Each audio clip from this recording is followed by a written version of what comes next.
Comissão que investigou o aumento da violência na região norte aprova relatório final. Começa hoje oficialmente a campanha eleitoral em todo o Brasil. E presidente do Senado irá à posse de Alexandre de Moraes na presidência do Tribunal Superior Eleitoral. Olá, hoje é terça-feira, 16 de agosto. O Senado Notícias está no ar.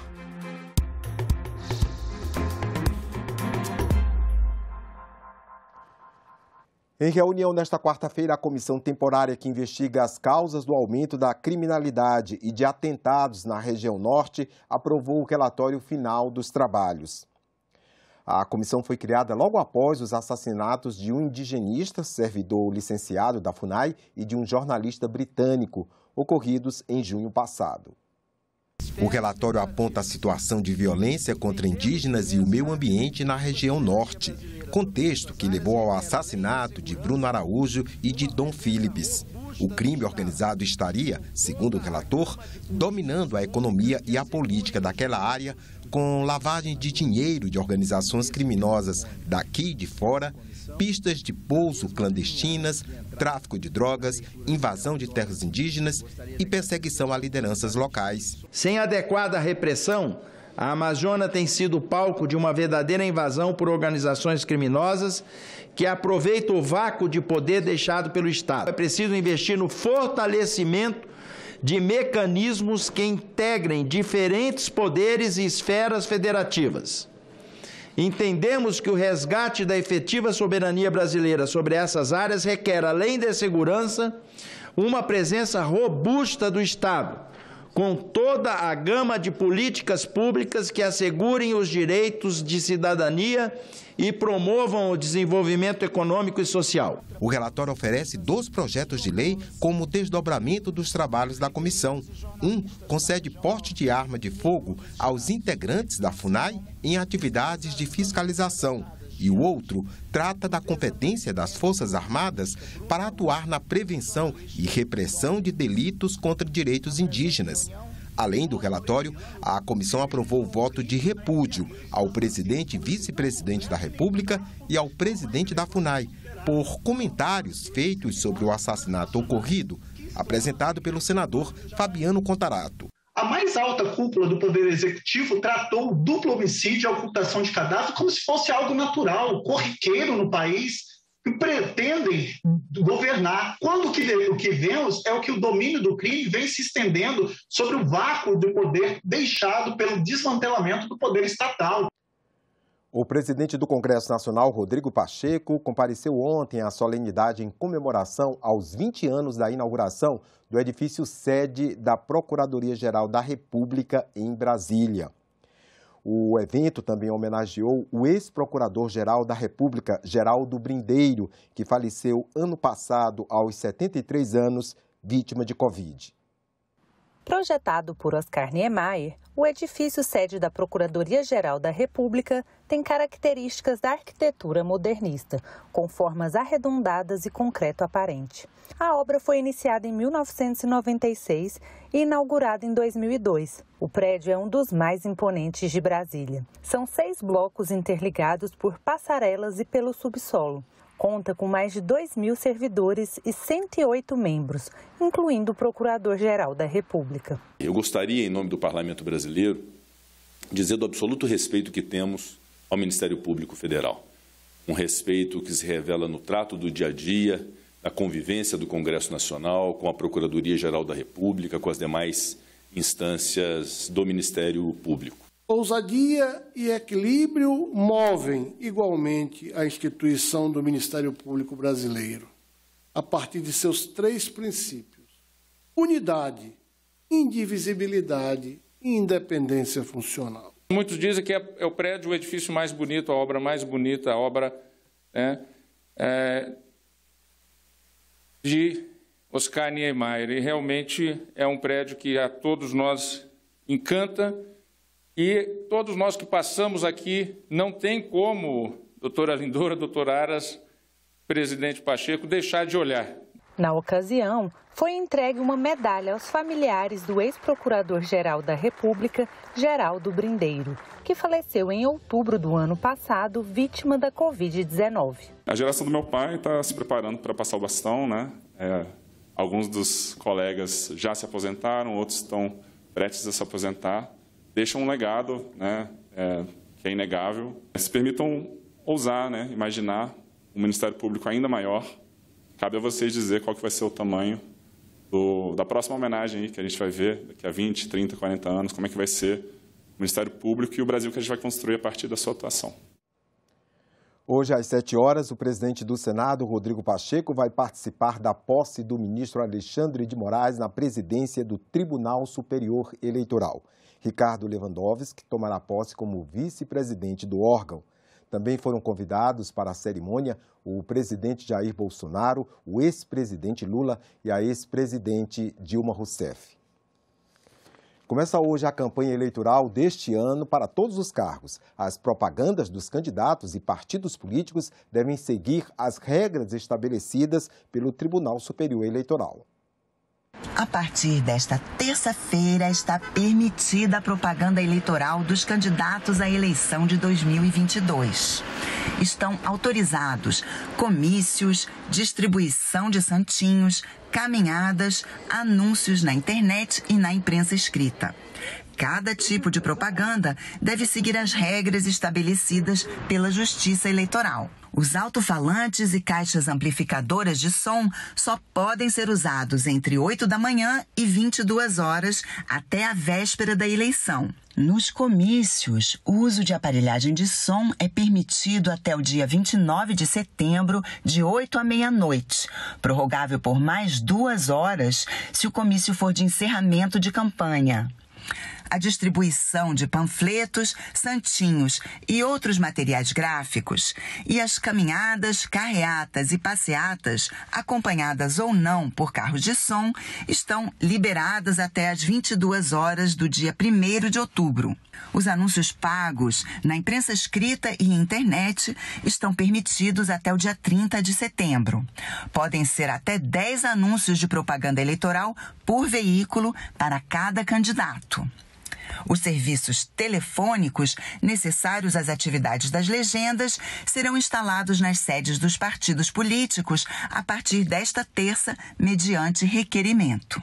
Uma resolução do TSE em vigor desde março determina que as corregedorias regionais eleitorais deverão diminuir os efeitos da poluição ambiental decorrentes da propaganda eleitoral. Outra grande questão que nós sempre levantamos é o que pode ou não ser feito nas campanhas em redes sociais. Temos que lembrar que é permitido ao eleitor dar a sua opinião, apresentar o seu ponto de vista, apoiar o seu candidato em redes sociais, mas lembramos que é proibido ao eleitor impulsionar ou fazer o impulsionamento pago para as propagandas de candidatos. Só quem pode fazer o impulsionamento pago de propaganda em redes sociais é o próprio candidato, partido político, coligação ou uma federação de partidos, não sendo permitido ao eleitor que o faça. Apenas ele pode, o eleitor, externar a sua opinião, externar o seu apoio a um determinado candidato, inclusive também replicando ele próprio alguma coisa, algum post deste candidato. Ao longo dos anos, o perfil dos eleitores brasileiros se modificou. Uma parte maior da população vota. E isso altera não só as campanhas eleitorais, mas também os mandatos dos políticos eleitos. De acordo com números do Tribunal Superior Eleitoral, mais de 156 milhões de brasileiros estão aptos a votar, um aumento de cerca de 6,21% em relação às eleições anteriores, quando pouco mais de 147 milhões de pessoas estavam habilitadas. Esse aumento no número de eleitores não é uma novidade. É o que conta o cientista político Alberto Carlos Almeida. O máximo na República Velha da população que votou foi 5%. Depois, entre 46 e 64, aumentou para 15%. Hoje nós temos em torno de 50% da população brasileira votando. Isso é muito importante. Quando eram somente 15%, Os políticos não tinham que atender a grande maioria do eleitorado. Agora, com 50%, eles têm que correr atrás dos eleitores, têm que atender os eleitores. Mas apesar de existir um aumento no número total de eleitores quando comparado às eleições de 2018, a quantidade de eleitores diminuiu em uma das faixas etárias. Os aptos a votar em 2018 entre 21 e 24 anos somavam mais de 12 milhões e 600 mil. Neste ano, esse número está em 12 milhões e 300 mil. Apesar disso, a quantidade de eleitores habilitados em idade de voto facultativo cresceu. E a gente pode interpretar isso muito como um processo de maior participação, tentativa de maior participação desses jovens na política, tendo em vista o cenário, tendo em vista toda essa dinâmica posta, de que a política ela passou a ser algo mais retumbante no nosso cotidiano. Somado a isso também, a gente pode colocar as inúmeras tentativas bem-sucedidas do TSE de fazer essa convocatória para a participação dos jovens. O número de pessoas com mais de 70 anos aptas a votar em 2018 era 12.021.129, 8,16% do total naquele ano. Atualmente, são 14.893.281, ou 9,52% do total. O novo modo de fazer política, já posto em prática em eleições passadas, tem autorização da Justiça Eleitoral dentro de determinadas condições. É o mandato coletivo para representantes nas casas legislativas. Confira a reportagem. O que os eleitores do estado mais populoso do país e deste pequeno município de Goiás com 8 mil habitantes têm em comum? É que nas últimas eleições, São Paulo e Alto Paraíso elegeram para a Assembleia Legislativa e a Câmara Municipal candidatos de mandatos coletivos. Mas você sabe o que quer dizer mandato coletivo? Faço a mínima ideia, cara. Cara, sendo bem sincero, não. Não tenho a mínima ideia. Nem pra onde vai. Você votaria em um político que dividisse o mandato dele? Não. Você é a favor desse projeto se acontecer no Brasil? Completamente. Mandato coletivo é quando o político divide o poder de decisão dele com outras pessoas. Você votaria num político que fizesse isso? Se as propostas dele fossem do meu agrado, eu poderia pensar no caso, mas acho meio estranho, a princípio, tomar esse tipo de decisão. É uma iniciativa positiva, é algo que explicita muitas vezes o que já ocorre em alguns mandatos que não levam o nome de mandato coletivo. Eu explico. Há muitos políticos eleitos, muitos mesmo,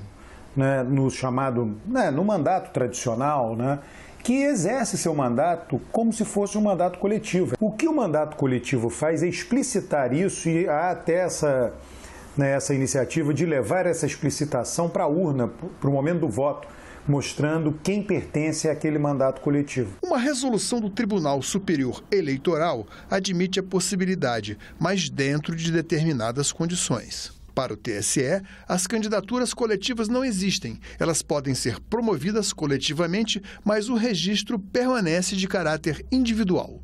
O nome do candidato deve aparecer na urna ao lado do nome do coletivo. A ideia, no entanto, não é uma unanimidade. Se o mandato coletivo, em tese, abre espaço para que mais pessoas participem de debates e resoluções, por outro lado, tudo passa a depender de acordos e desentendimentos podem acontecer. Propostas de emenda à Constituição sobre mandatos coletivos tramitam no Congresso Nacional, mas ainda não houve consenso para colocá-las em votação. O mandato compartilhado, ele sugere que mais de uma pessoa possa ser instituído de um mandato, sendo que esses que são instituídos possam emitir opiniões, debater, votar como sendo um só.